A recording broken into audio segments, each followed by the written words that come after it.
Hello, my name is Cheryl. I'm a 33-year-old writer and my first mystery novel was a huge success. I've been married to my husband Thomas for 8 years, and we have a 7-year-old son named Gary. At first, Thomas had a job, but he quit a few years ago when my writing career took off. This allowed him to stay at home, although he sometimes went out to play slot machines. Lately, I've been dealing with a troubling situation. Thomas has been having an affair and buying expensive gifts for his mistress using my credit card. I've put up with this for our son's sake, but now it's too much for me to handle. One morning, Thomas put on a suit, which was strange since he was unemployed. When I asked him about it, he seemed surprised but then said he was going for a job interview and might start contributing financially again. I wished him luck, hoping this was a positive change. However, my trust wavered when you returned home at 2 a.m., leaving me awake and filled with doubts. While working late to meet a deadline, my heart sank when Thomas came home well past midnight, reeking of alcohol and perfume. He collapsed on the living room sofa, his phone in his hand, unlocked. Driven by suspicion and disbelief, I looked at his phone. The texts I saw confirmed my fears. Thomas was having an affair. The pain was even worse when I realized his lover was my close friend, Gloria. The messages showed they had dined at a fancy restaurant known for its romantic views, a place he had never taken me. The shock hit me hard, and tears filled my eyes as I dealt with the betrayal of two people I trusted deeply. Gloria, who was married herself, had always been a confidant. In quiet turmoil, I quickly forwarded the evidence to my phone, needing time to think and plan my next steps carefully. The next morning, Thomas acted like nothing had happened. I approached him casually and said, "Hey, Thomas, about yesterday. You said you had an interview but came home quite late. What happened?" He avoided eye contact, clearly searching for an excuse. "Actually, I ran into a friend after the interview, and we ended up going for a drink," he muttered. "A friend? Someone I don't know?" I probed, even though I already knew the answer. "I don't have to explain everything, do I?" He snapped back. "Yeah, you're right," I replied, feeling frustrated and resigned. His evasion confirmed my worst fears about his ongoing deceit with Gloria. A month after discovering the painful truth about Thomas' affair, I was still struggling with what to do.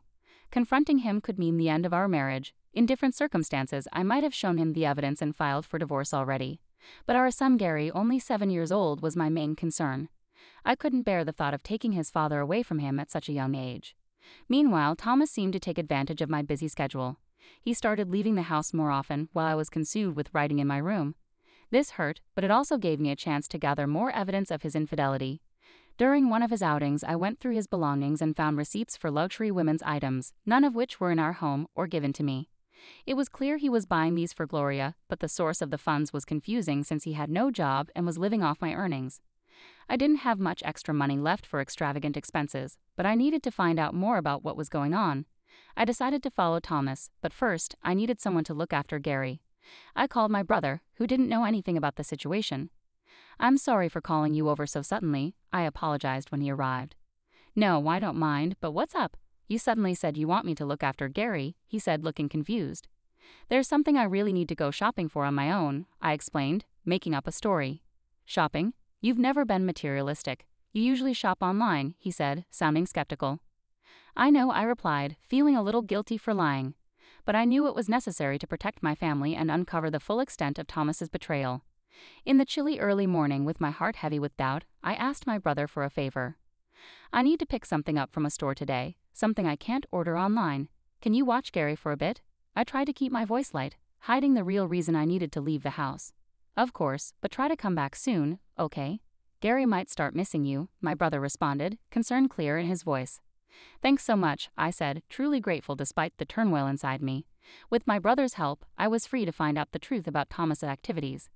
Blending into the crowd, I followed Thomas from a safe distance. With each step he took toward his destination, my heart sank further. My worst fears were confirmed when I saw him happily walking into an upscale boutique with Gloria, arm in arm. Seeing them so close was a harsh blow. As they laughed and looked at items, Thomas walked to the cashier. I watched, hidden behind a display, as he confidently handed over a credit card. It was the card from the back of my drawer, meant only for emergencies. This card, which I rarely used, had been his secret tool for making all these extravagant purchases. The realization hit me. I had been so focused on my writing and deadlines that I hadn't been watching our finances closely. Significant charges had built up on the card from my recent work-related expenses, and all this time, Thomas had been adding his deceitful transactions to the bill. Both of our cards were linked to the same account, and I had missed the signs of his betrayal hidden among my expenses. Stunned by the depth of his deceit, I realized Thomas had not only betrayed my trust romantically but had also abused my financial resources. The last bit of affection I had for him disappeared. I blamed myself for not noticing sooner and for allowing his deceit to go unchecked. Realizing this double betrayal was hard to accept and marked a turning point in how I saw our marriage. Despite all the evidence, I couldn't forgive Thomas. With a heavy heart, I took discreet photos of his moments with Gloria before heading home. In the days that followed, I focused on devising a plan to confront him. Whenever he was out, I searched his PC for more clues.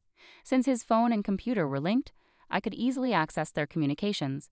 It wasn't long before I uncovered plans for a getaway with Gloria over the upcoming holiday, a 6-day trip.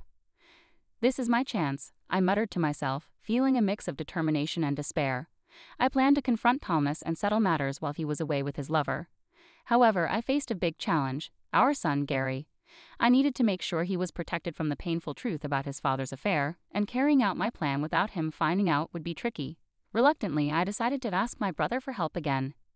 I hate to ask, but can you look after Gary during the upcoming holidays? I asked, trying to sound casual. The holidays? You mean all 6 days? He asked, sounding suspicious. Yes, I have something important to handle, I replied, trying to hide my anxiety. Something important, huh? He gave me a look that suggested he knew more than I had told him. His next words caught me off guard. Cheryl, you don't have to handle everything by yourself.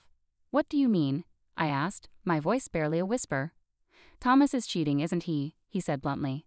My heart skipped a beat. How did you? I stammered, but he cut me off. I heard it from Gary, he said softly. Gary, my son, knew. Even though he was just a child, he had picked up on enough to realize something was wrong.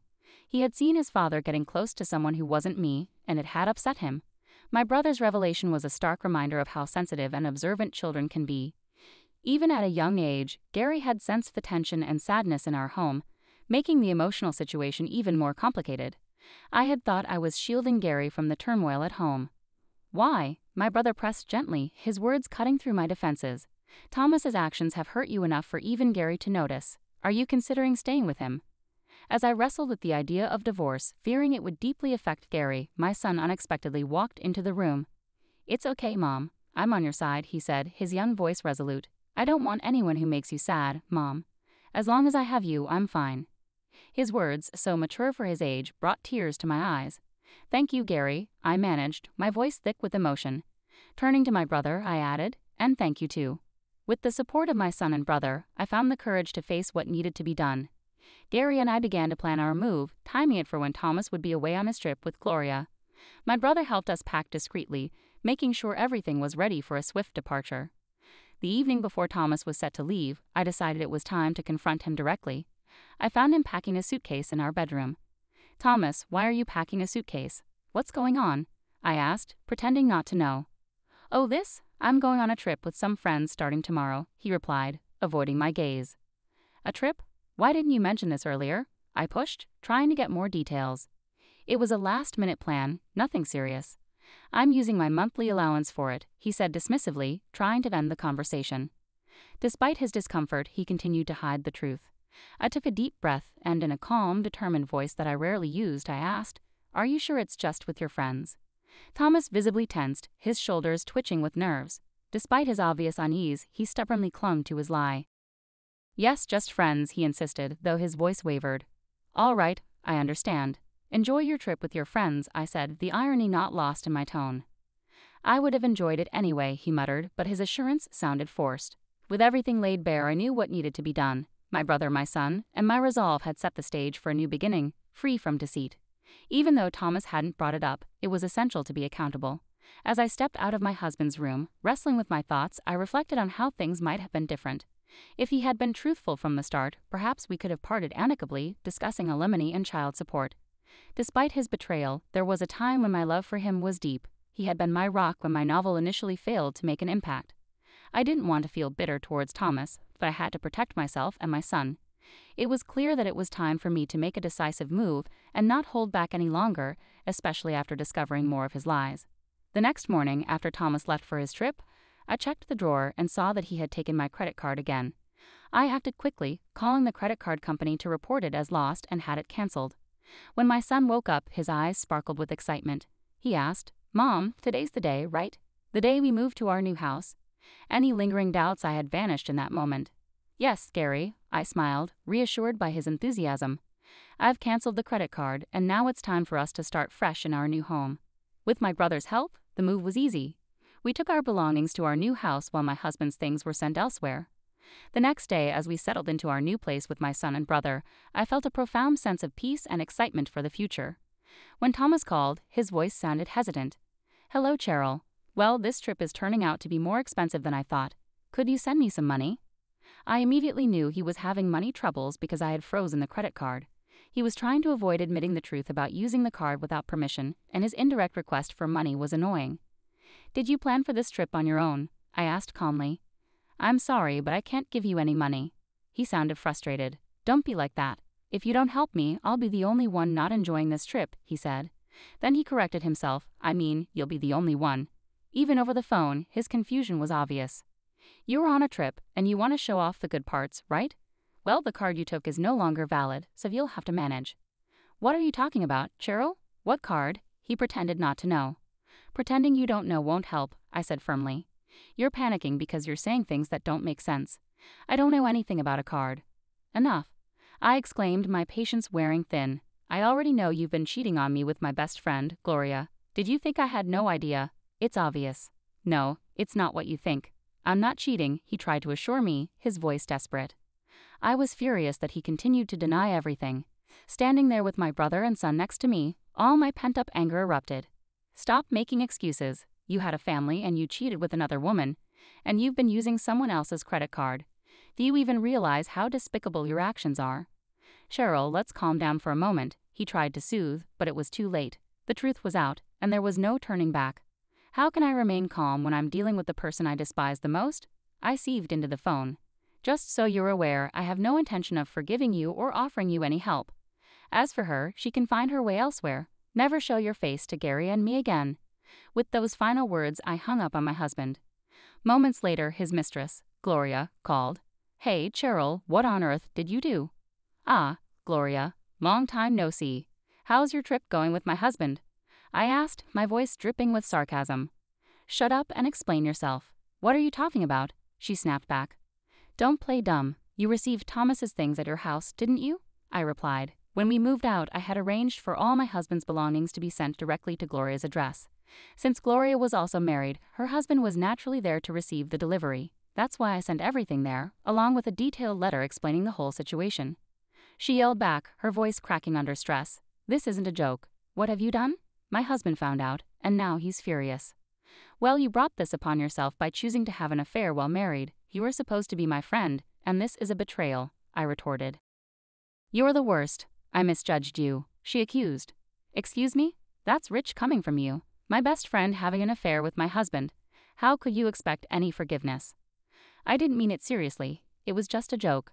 I would never actually be interested in someone like him, she tried to downplay it. I don't care if it was a joke or not.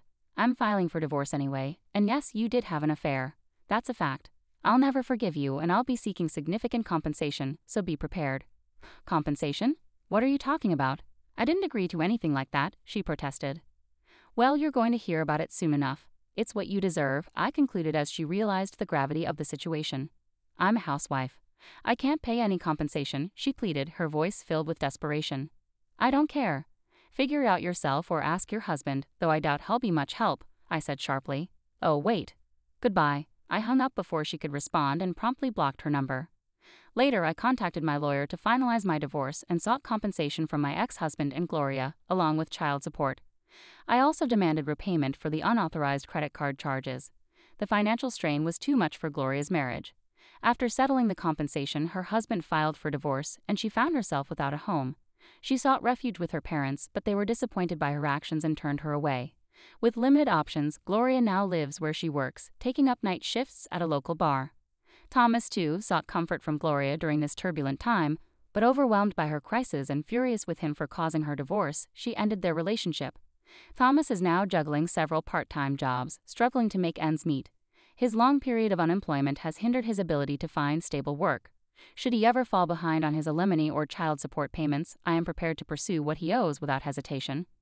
As for myself, life has settled into a peaceful rhythm in our new home with my son. He's growing up fast, and each day is filled with new joys and adventures.